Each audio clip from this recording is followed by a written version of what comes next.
So, second album review of the day is Raven by Kelela. It is 15 songs, hour and 2 minutes long. A very interesting sounding record. This is one of those things where this is why I like a podcast, because this album is almost genreless in a way because it covers so much with it. And granted, I mean, it is a longer record at an hour and 2 minutes, but it's one of those things that an hour and 2 minute record, it does a lot with it, but it doesn't drag on to where some other hour records are like, okay, like wrap this shit up. This has a lot of substance, a lot of sound that I actually particularly like. Yeah, this album On was a lot. I appreciated it, but I think my favorite aspect, well, there are two of my favorite aspects of the album. One, it starts off as like a neo-pop slash R&B type project, and then it slowly moves into this like dancey, like very house inspired, but not even that, like, thumpy. It's kind of like quiet and muted and understated, but still done very well. Like garage undertones and stuff, and yeah, I'm thinking about the recent Junior Boys record that got released. It's kind of like very muted and kind of like Waiting Game. Yeah. I can get some sounds from Waiting Game. Yeah, it's like a little bit like up tempo from that, but still kind of like muted and good. But yeah, it's like riding the balance of both neo-pop, soul, quote-unquote R&B, and dance. Garage, maybe in a way, cool. maybe in a way that Beyonce fans might like more. I could see that. I love how it blends it. So there's some tracks I can't wait to talk about, but I got to get to the substance first. So anyways, the beginning track, Washed Away, is like this really cool, almost ambient sounding track with just a little bit of vocals through it that really sets the tone of like, ooh, we're gonna get something different. I'm gonna get some different sounds with this, and you definitely get that. Happy Ending, the second track on here, it has like that almost like drum and bass sound with it, and I was like, oh, well, that's interesting. But it's like if you blend neo-pop and drum and bass together, you get Happy Ending, which is really cool how it sounds, and I like that because I'm a drum and bass fan. But I love how her vocals sound with it and whatnot. It doesn't sound like your average, drum and bass loop that you've heard a million times for the past 20 years. But I love how she layers the vocals with it and gets it going. But then you get to Let It Go, which is now more neo-pop with how it sounds. And I was like, oh, whoa, okay. And that's what I like about this record is you get a lot with that hour and 2 minutes, right? It's not the same song over and over again by any means at all. But at the same time, it's so cohesive. So, example, those first three songs, Wash Right, Happy Ending, Let It Go, they all flow really well together, and they still pace the album well, even though these songs are maybe a little bit longer at 3 minutes 36, 408, and 422, respectively, for those opening three tracks. But I love how it's paced, because Happy Ending, fast paced, Let It Go, slower pace, that bass line you get at the last bit with the drums, oh my god, I love it. Gorgeous sound. And you get to like On the Run, and then you get to like the dancey stuff, and I go, what the hell? Like, this is really cool how it's going, but they all work well together, which is not only that, they like these songs themselves like play through together like a dance mix, which is really nice. Absolutely. Yeah. My favorite is definitely Miss Call, which I can describe as like an off-kilter bossa nova song. Like it's almost like it's like in tune, but kind of off balance in a way that might drive other people like nails on a chalkboard. But to me, is like awesome. I love it. It's very good, and the beat is like very easy to work into and dance into, like in that way. And at that point, you're 5 songs into a 15-song project, and you have more range than, like Sean was saying earlier, a lot of projects in this neo-pop or even dance genre that get bland in that same amount of time, but are going on for... Like, they get bland 5 songs in, but the albums are going on for another an hour and 15, an hour and 20 minutes, right?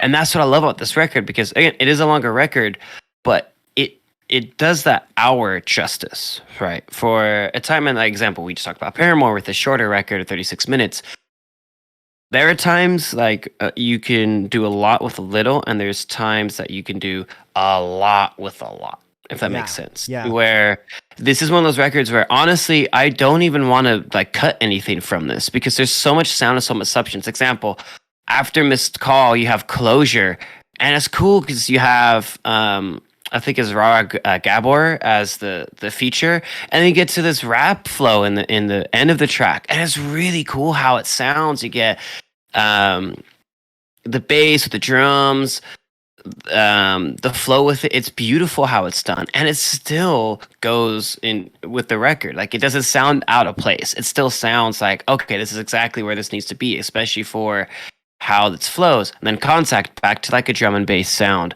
and then Fully, almost like a old school UK dubstep with the sound. Like, if you go old Burial, like Untrue Burial, which is one of my favorite records ever made, it sounds like that with how it's really dubby and dark bass with how the opening of Fully sounds, and like the ambient, almost like if you heard the track In McDonald's by Burial, it's like that sound. I'm like, God damn, like this is really cool how it sounds. I've never heard somebody mix that along with neo pop, garage, drum and bass, ambient music. I love it. It's so cool. And then you get to the middle record, which is my favorite track, the title track, Raven. It's beautiful. Yeah, it's just gorgeous. Raven does the entire album justice in a song, with including those so many different sounds. You're getting a lot of the soul, you're getting a lot of the dance in it.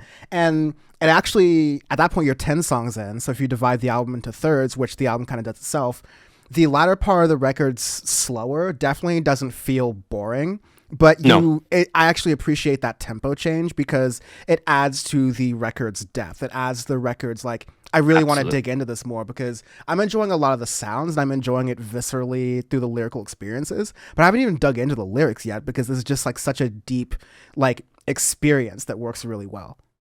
Exactly. And it adds to the substance of the record because, again, it's one of those where this is going to take me a long time, like several listens, to really get to the whole depth of the record. And I love records that make me do that, to where they make me want to listen more. Like, they'll make me, example, I want to listen to Raven Down a couple times, like Raven, Bruises, Sorbet. Like, those 3 tracks are so cool, and there's so much substance in there, especially Sorbet, with how it's layered, how it develops into a really cool track. And it reminds me of something I just can't think, like, it's on the tip of my tongue, but I can't remember of it anyways. But this is such a good record. And one of those things that, one of the big reasons why I love doing this podcast is I get these albums that I might not really know the artist that well. I might not go into the record not knowing anything, and I don't know what I'm going to get. And I get an absolutely beautiful painter of a record. Yeah, and this is one of those things where people who make neopop, people who make dance, people who make garage, all of these, right? Raven is a record you should strive to do, right? Like, yeah, take your influences, like take your bossa nova beats, take your Afro beats, take your garage, take your UK old school UK dubstep sounds, take your house. Take these influences and whatnot and make it your own project. Pick a sound, pick an idea, pick something that you want to do, and you can make an amazing record like this.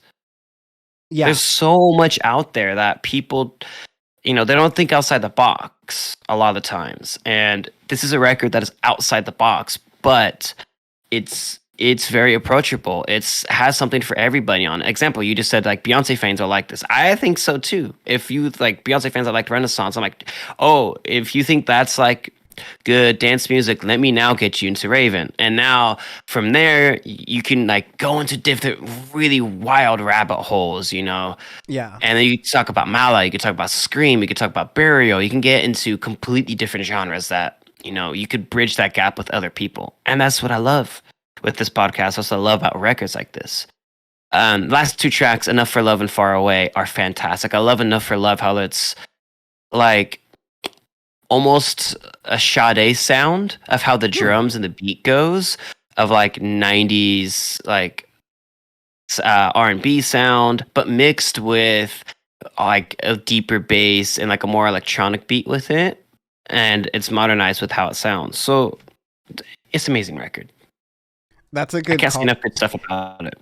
That's a good call out with the Sade thing, because I missed that, but I totally get what you're saying. Like, when I think about it back in retrospect and kind of cheat and play it in my ears here. Yeah. But yeah, arbitrary scale this week. We do arbitrary scales every week on Audioface because our review is our review. We told you we like that podcast. We told you we like that album, and and we like this podcast, but we told you we like that album, and we are not going to ruin how we felt about it by giving it a letter grade or a number or something that'll Mhm. ultimately be compared to a worse album in the future. Take that, cancel culture. Anyways, What the fuck is cancel culture? this week it's going to be pizza chains you would get for a large gathering, such as a big concussion fest, televised on a Sunday in February. This is going to be Pizza Hut because nobody Pizza out Hut? pizzas the Hut. Interesting. All right, Pizza Hut. No, All right. I mean it's if you know how to order a Pizza Hut and you live by a good one, then those shits be hitting. This is you saying fuck the pizza chains and you go to like a mom and pop shop and just order like 4 like extra large delicious pizzas that Extra sauce. you know with all the sauce, and they give you extra parmesan and red peppers, and they even give you a little bit of like of those chiles for free and all of that, and you don't even ask it. You Without don't even ask asking. for it without asking. Like you open it up and it's just there on top of some beautiful handmade pizza because it's so good that you don't even you risk it being like 30 minutes late just because you know the experience is worth it. They put those little plastic tables in the middle of the pizza. To Yeah, make sure it's like absolutely. The one of plastic those. table. Absolutely. That's how you know it's good. It's the opposite of those those like metal stools you see, where it's like if you see one of these metal stools, you're about to pay $20 for 2 tacos. Yeah. Or like one of those things where you see is like if you see those metal stools on a wood table, you know that burger is about to be $25 with not Exactly. including water.